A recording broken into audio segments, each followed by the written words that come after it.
Mesdames et messieurs, bienvenue à cette édition Actu 30. Voici les titres.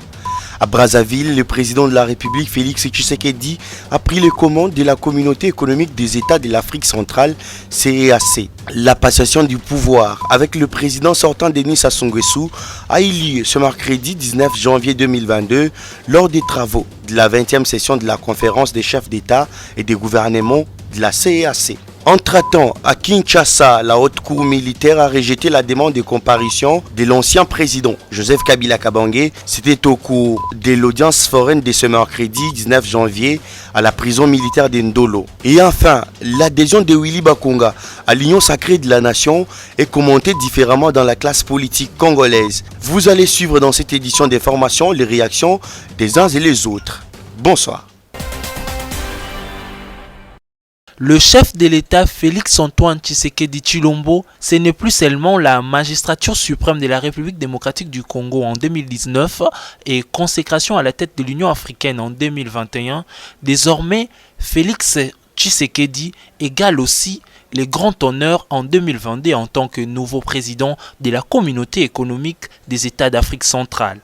Félix Tshisekedi, qui présidera désormais à la destinée de cette organisation sous-régionale, en a reçu le flambeau en marge de la 20e session de la conférence des chefs d'État et de gouvernement de la CEAC, tenue ce mercredi 19 janvier à Brazzaville dans la salle présidentielle de Kintele. Une passation de flambeau réalisée avec son homologue Denis Sassou Nguesso, président de la République du Congo, à la satisfaction de plusieurs.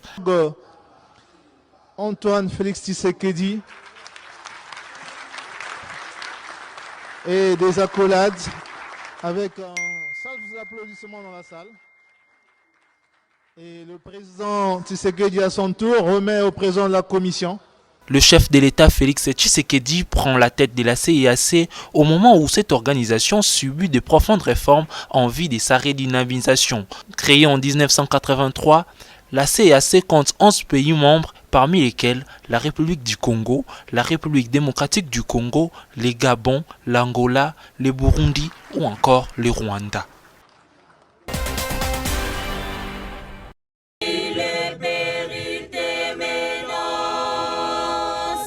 Il aura marqué l'histoire de l'UDPS pendant plusieurs années.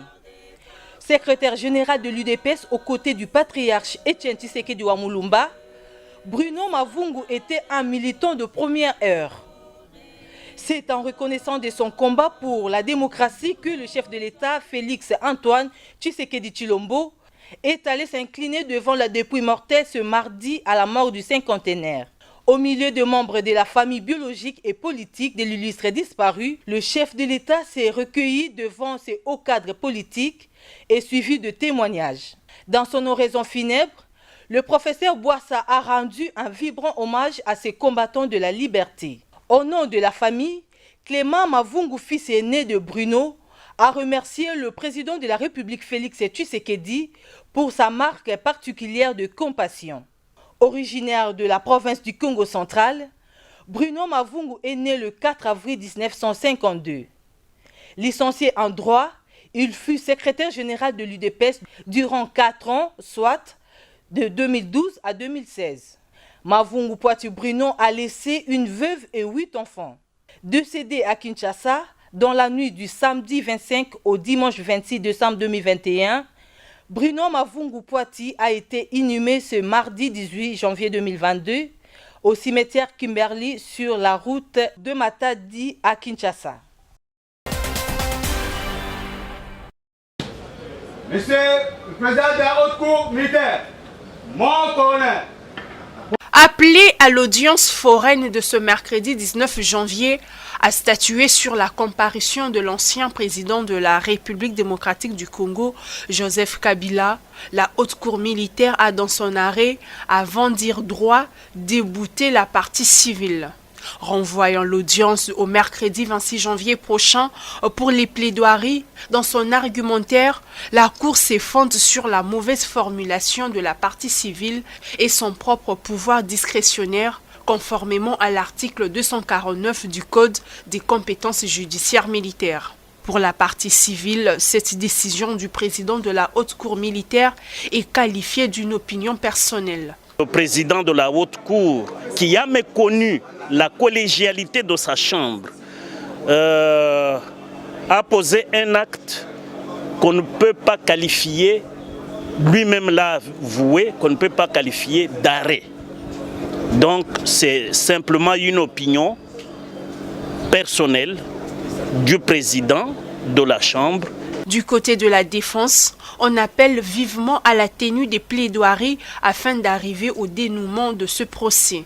Et nous sommes vraiment inquiétés de notre client parce que depuis qu'il est arrivé, il doit quand même connaître son sort. Il ne va pas rester comme ça sans connaître son sort. Raison pour laquelle, même ce mercredi, je pense que nous ferons le nécessaire pour qu'on puisse plaider cette affaire. Désavoué par ses pairs de la partie civile et par le coordonnateur de la Voix de Sans Voix, Maître Jean-Marie Eley, c'est lui qui a été jusque-là l'avocat de cette structure de défense des droits de l'homme, qualifie cette décision d'une manipulation orchestrée par les officines politiques. Mon travail, c'est de plaider pour les militaires. Et je plaide ici depuis 30 ans. Et ils reçoivent des ordres d'ailleurs. Allez faire ceci. Et ça, c'est un avocat devant une haute cour. Vous faites promener une haute cour, des reports en report. La prochaine audience est fixée au 29 janvier prochain.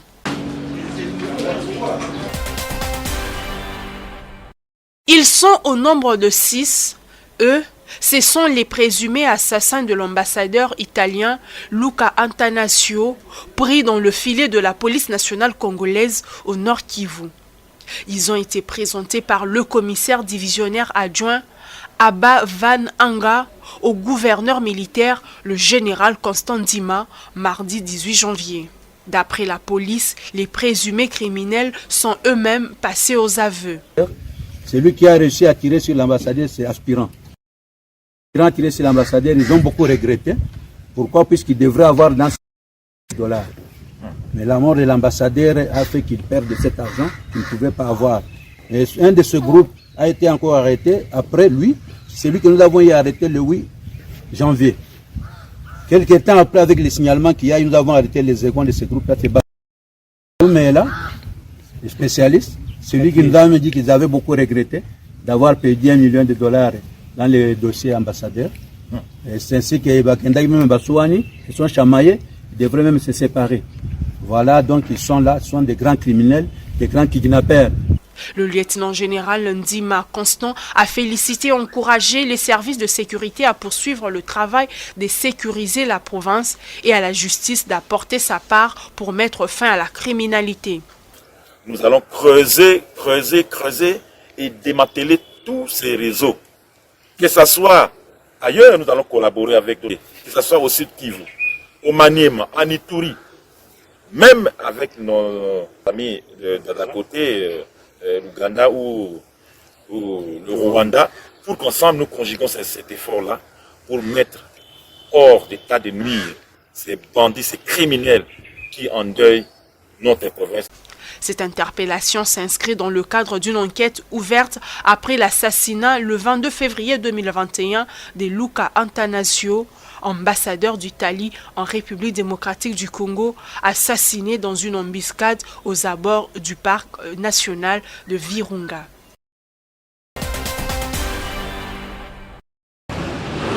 C'est depuis le mardi que la nouvelle circule.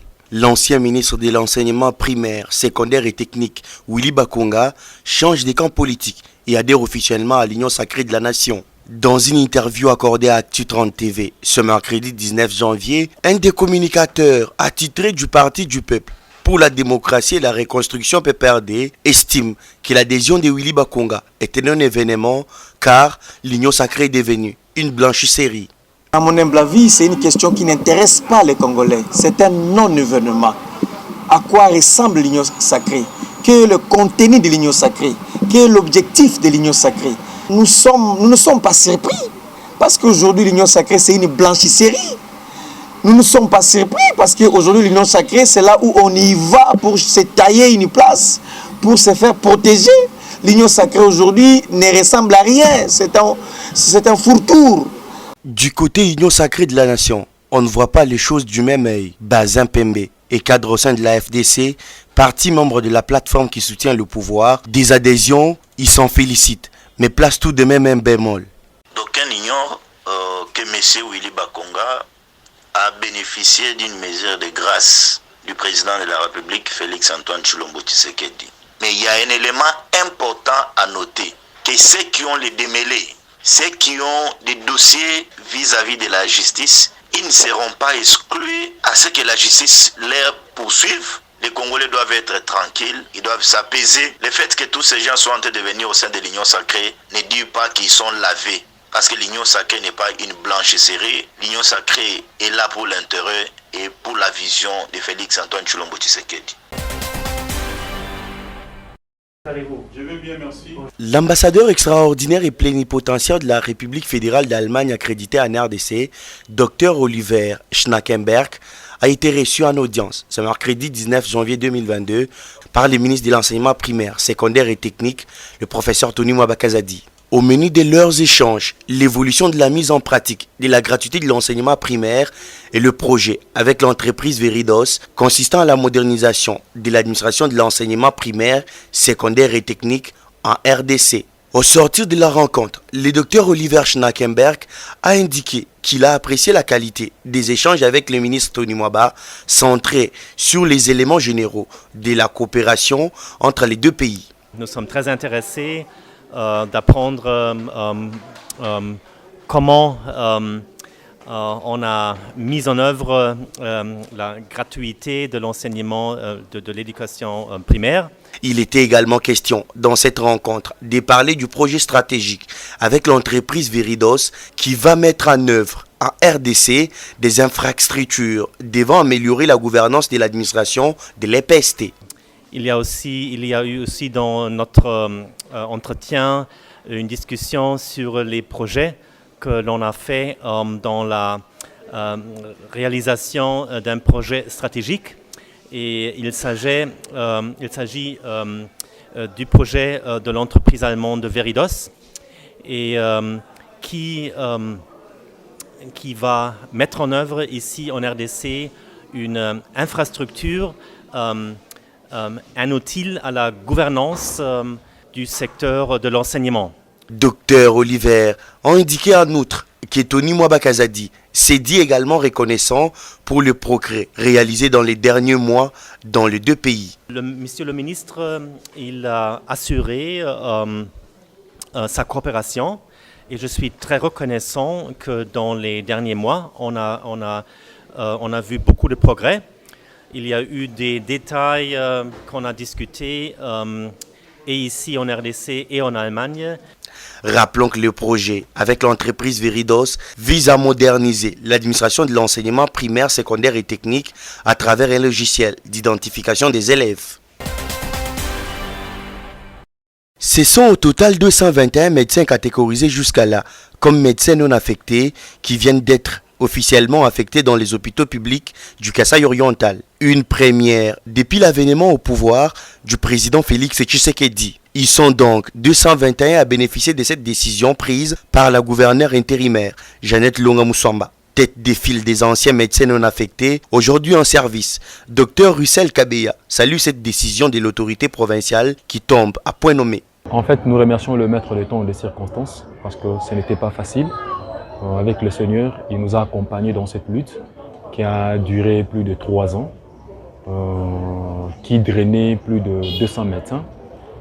Aujourd'hui, 221 médecins viennent de trouver satisfaction avec l'arrêté signé par notre gouverneur ad intérim que nous félicitons et que nous remercions en passant, que nous citons la gouverneure Longa Moussamba. Elle avait promis, lorsqu'on menait nos démarches dans son cabinet du travail, qu'elle devait s'imprégner pour trouver solution à notre problème. Voilà sa promesse, elle s'est réalisée. Dr Kabeya indique par ailleurs que la prochaine étape reste l'accès de ces professionnels de santé à la prime des risques. Ça c'est la première lutte, elle est gagnée. Pour le moment c'est le second combat qui concerne la prime des risques. Vous le savez bien, chez nous, il y a trop de processus. De l'ordre de médecin, de l'affectation, de la prime, mécanisation et tout consort. Donc pour le moment, notre objectif est orienté vers l'obtention de la prime des risques. Ces médecins désormais reconnus et pris en charge par l'État s'engagent à se mettre à l'œuvre pour la bonne réussite du programme de couverture santé universelle annoncé par les chefs de l'État congolais.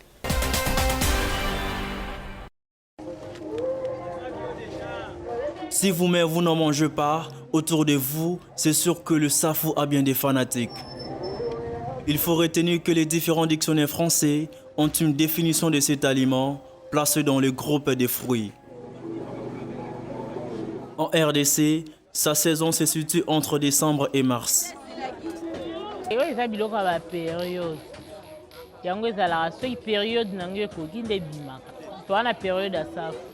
bato basombaka mpasi eza biloko eza na ta nango oyo ebimeli bato motu nyonso aza na posali yango ngai nakende nasombaka biloko na ngai nyonso tu na bakongo kesi ya safo kuna tozosomba yango 120 000 bénéfice neti safo ngai nasombi lelo eza na bénéfice te safo edindi ngai makasi nasombaki yango cher mingi ezotekama te bato bazosomba te bambongo eza susu te na maboko ya bato.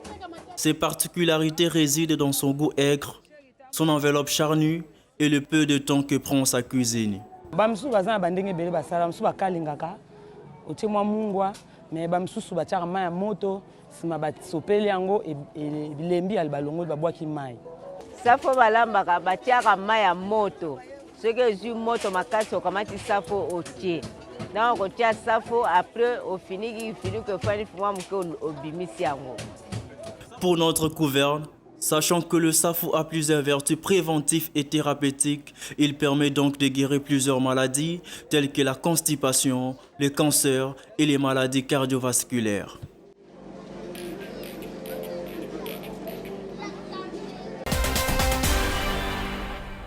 C'est par ici que nous mettons un point final à cette édition d'information. L'actualité reste en continu sur www.actu30.cd.